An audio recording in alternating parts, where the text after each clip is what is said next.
I don't care how many times you've been to jail, how many drug charges you had. It's a new day. It's a fresh start. God is good. When you come here, you go to work every day. I don't look at them as inmates.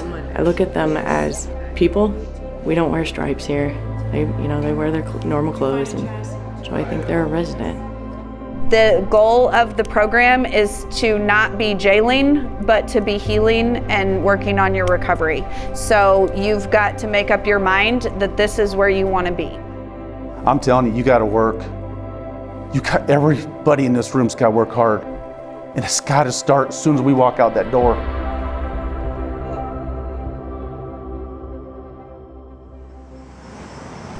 We'll be done by 5, right? No, oh no, we're not gonna let him miss work. If I have to drive him there myself, I'll drive If you're him. still working, then call me and I'll come get him. No, we'll be fine. I've rode with her and it is a nightmare. Derek. So Derek Bruner was a June of 2021 graduate of JCAP, and he was a Tippy Valley graduate and played football for them when he was in high school. He had been the victim of abuse starting when he was in elementary school and through middle school.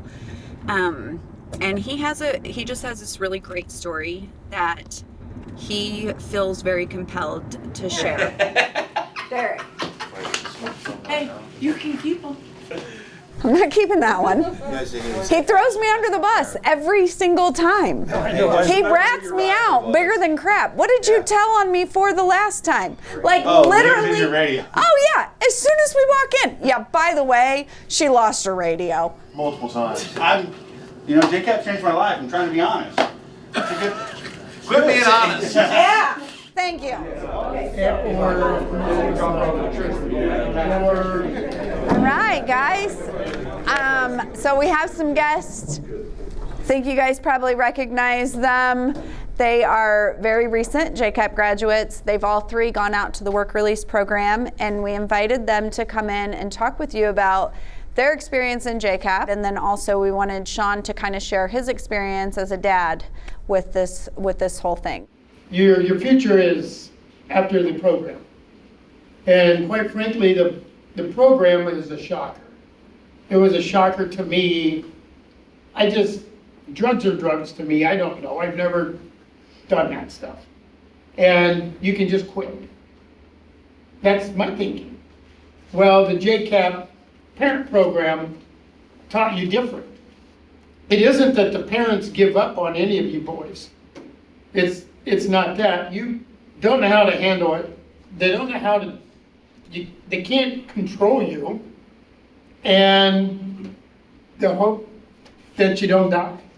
You got to rise above being a drug addict, because I found this out last week that I'm not a drug addict. I'm not that person anymore. And it took talking to Brian Lowe, I completed the program, and I still thought of myself as just a convict, just a drug addict. Finally, I was talking to Brian, he's like, dude, if you say that one more time, I'm gonna be pissed, because you're not that. If you're just a drug addict, would you donate your time to new life? Would you reach out to all the people that matter to you? Dad still doesn't know that I crave heroin pretty much every day at some point in the day. He knows about drugs, but he doesn't know what we went through. He doesn't know that every bottom actually has a cellar, Just don't let yourself stay in that basement. You gotta hit that first step, and then the second step gets easier, and by the time you're at the top, you're going past farther than you've ever been, man. Keep your heads up. It'll get easier. That's all I got. Thank you.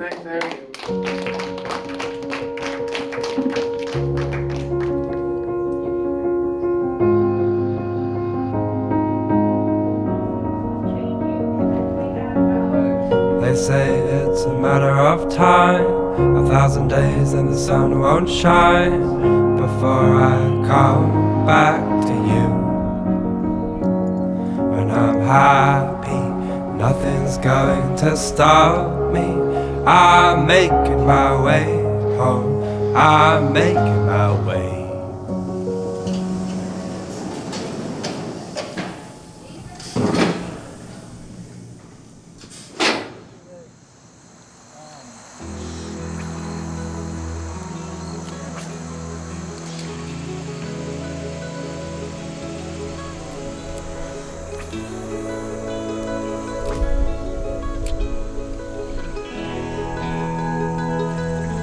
I was in 3rd grade, and a student teacher came into my elementary school. He became our elementary school basketball coach. Was, you know, the cool older guy that every younger kid looked up to. You know, he played sports with us, did everything at recess with us. He just kind of worked his way into my life as a positive person to look up to. And I realized that finally, I'm like, this isn't right. Something's not right here. You know, obviously my dad was seeing some signs too, but he didn't want to believe that thing was happening. After the things came out in the news, it just was a downhill spiral for Derek inside. He was really thinking about suicide. You know, it just kills you, just scares you to death. That your son could be hurting so bad that they would think that. You know the changes are happening, but you don't know how they're happening. You don't know what way they're going. That's where this downhill journey went. I think he'd get past it in the grade school because he was hiding it. But when it come out, he couldn't hide it, and he changed his pain to drugs. In my eyes, like 7th, 8th grade, then it just started going downhill because I'm like, this isn't right. I don't know what's going on, you know. That double life got to me as far as keeping a secret from home and school. It's just turned me into a compulsive liar, you know.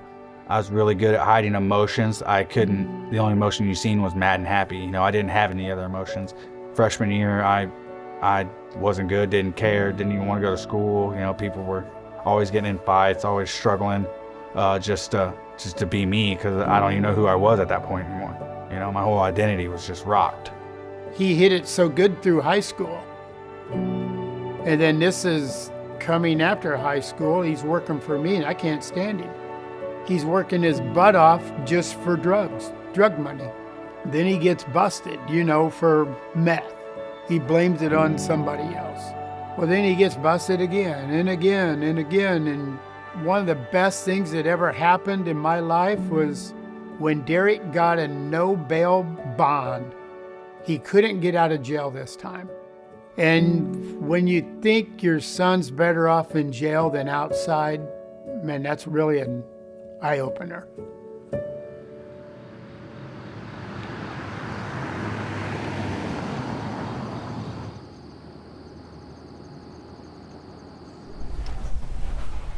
We actually ran 30 minutes straight last night. Did you? Calves really hurt. Are they?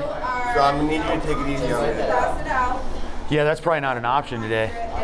It's probably not an option today. So, an EMOM is every minute on the minute, okay? So how this is gonna work, and we're going in order, okay? So every minute on the minute. This goes for 45 minutes. 10 seconds, here we go. Everybody down. 5 seconds. 4, 3, 2, 1, go. My name's Luke Neer. I've been the fitness instructor for the JCAP program now for about 1.5 years. God opening up a door and letting me step into that role and being able to do that. I've got a brother who's battled addiction for about 20 years. So from the family aspect of, you know, seeing what addiction does, from that aspect, that was pretty impactful to me. I've been in the jail ministry for about 4 years and knew about this, but I didn't have any idea. I didn't have any idea what was going on. And man, once you get in, it's impactful. I just want to have an opportunity to do something. Where can I get in to serve? Where can I help? You've got the guys that are dead set, ready to go hardcore. And then you've got the guys that are like, I've messed around a little bit. And then you have the guys that are going, man, I ain't worked out at all. And what are you doing to me? You know, so those are the guys for me that are rewarding. I mean, the whole aspect is rewarding. But when you get guys that have never worked out before, you get guys that go, man, I can't hardly do any of this. And you get to the end of a workout and they're done. And you look at them and go, man, you did it. You didn't quit. And that's the only thing I ask of those guys when I go in there. I said, I don't care if you're complaining. I don't care if you're throwing up. I don't care if you're crying. Just don't quit. Don't quit on me. Because if you'll quit in here, you'll quit when you get out.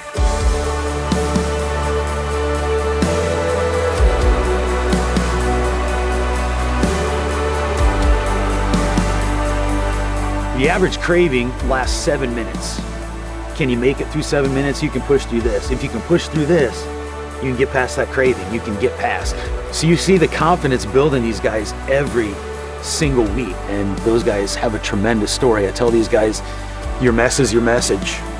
Don't ever be ashamed of where you came from, because that mess can be that message for somebody else. Because if we're gonna change what's happening in this county with the addiction problem that's happening, it's gotta be the guys who are coming in and kicking that addiction and going out and using what they know to help others to do the same thing. Luke, I got a big question for you. I'll try and give you a big answer. I know, well, it's gonna be a big one. You're probably gonna like make me feel stupid. You don't smoke pot, do you? No. I used to. I don't now. Because I've got like, I've just got like, I don't know, I'm all for quitting meth, and like I've never really done heroin, and I'm not gonna do like the hard stuff. I've been kind of struggling with like marijuana lately. I'm just like, I really want to be like you. You want to trade one for the other. Do you want to trade addiction for clean, or do you just want to trade addiction for addiction and go, nah, it's not that bad? It's no different than if you overeat, you smoke cigarettes, you drink alcohol. It doesn't matter what it is. Everybody has an addiction. It just depends on what it is. The only difference is the addictions will get classified in culture and society as, oh, this is worse than this, and this is worse than this, or this doesn't affect me this way, but look what this person does. It's not how it is. If you look at it through the lens of Christ, sin is sin is sin, right? The question is, even though you're like, hey, I know it's not hard stuff, I've never done heroin, I've never done any of that stuff, are you trading that stuff for this so that you can keep your high and justify by going, nah, it's not too bad. It's not as bad as the hard stuff. Our life should look different. If we're saved and following Christ, our life should look different. If it doesn't look different, you better check yourself. Does it worry you? Like, this is a pretty intense surgery. Does it worry you, the potential for pain medications? Dude, I don't want a bottle of pills. I'd have to give them to you or something. You know what I mean? Right, yeah. You know what I'm saying? Like, I'll come to your I'm just trying to keep it. 6 hours, you know, that's and what. give you one. You know, this is what I learned. You know, I got to keep it real. Mm-hmm. You know what I mean? And Yeah. and in the past, right. that's been a trigger for me, and I did it, and I'd use it as an excuse to. And Well, then if be you're in legitimate pain, it's easy to overtake them. Yeah. You know. So that's probably a good question for you to ask the doctor today. Is like, Yeah. what am I looking at here? Because this is a concern for me. Chris Henson graduated JCAP in June, and just before the program finished, he had his top teeth all removed. They just were too damaged and beyond repair. He had been going to New Life Christian Church and made a really good friend there.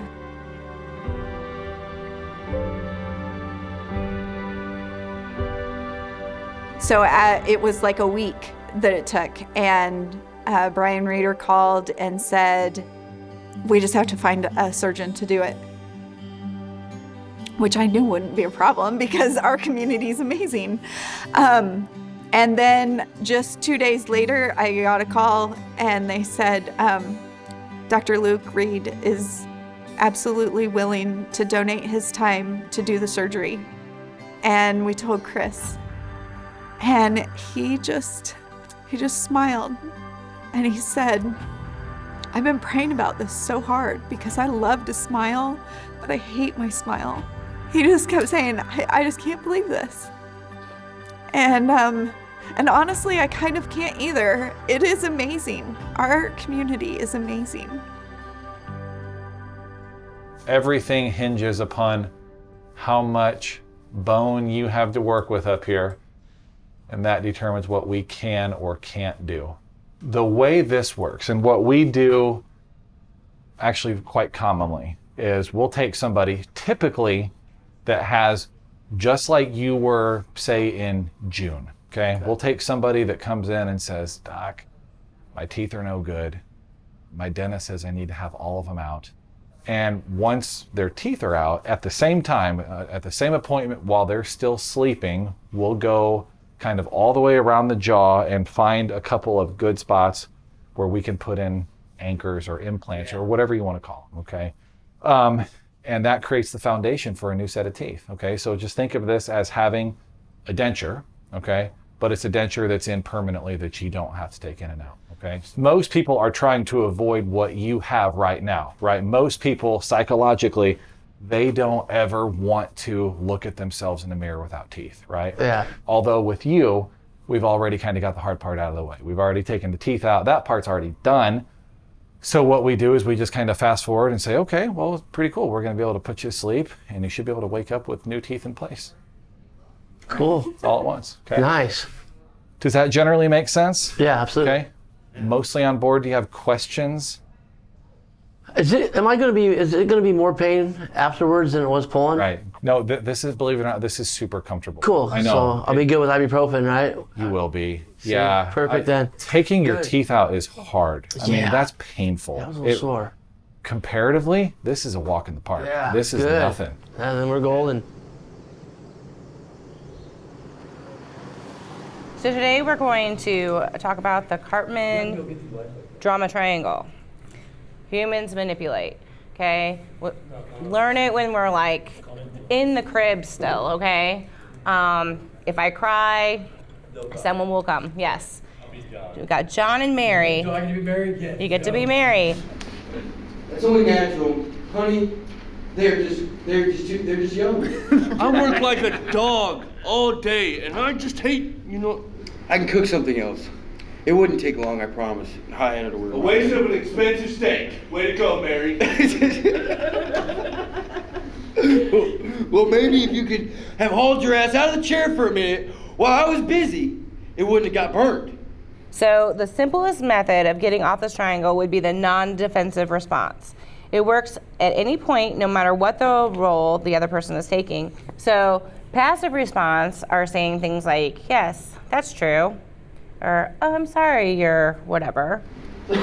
I do not. I just need time to sit and relax and unwind after working all day. You don't know what it's like.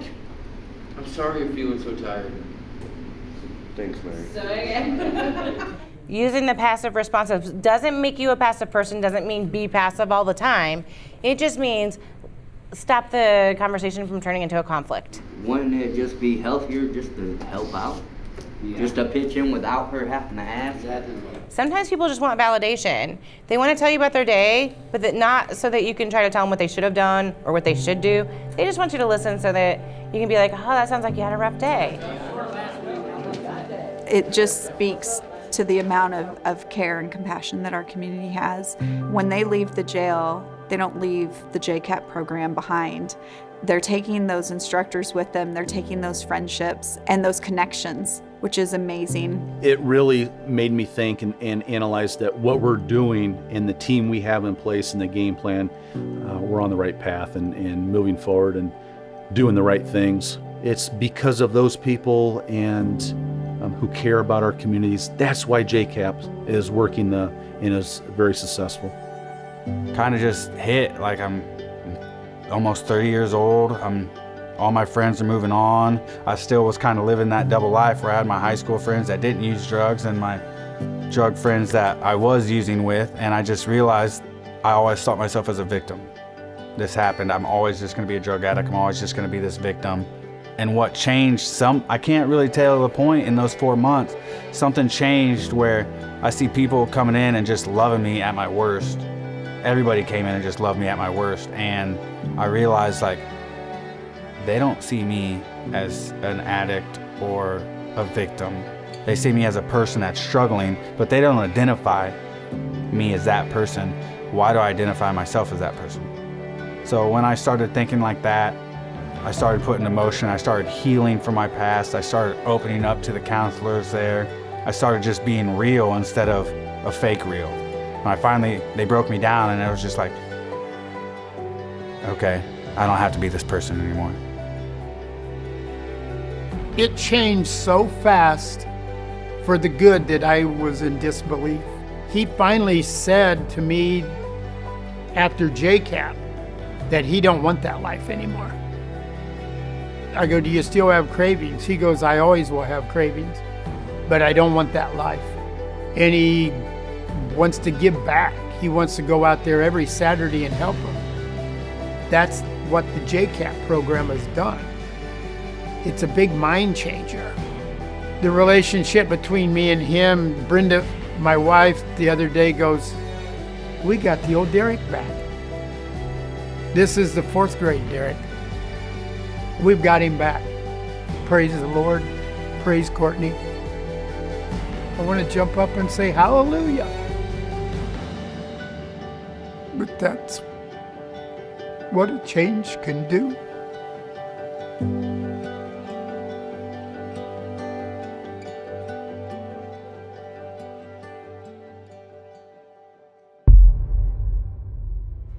So when I first signed up for JCAP, it was kind of just a I don't want to go to prison thing.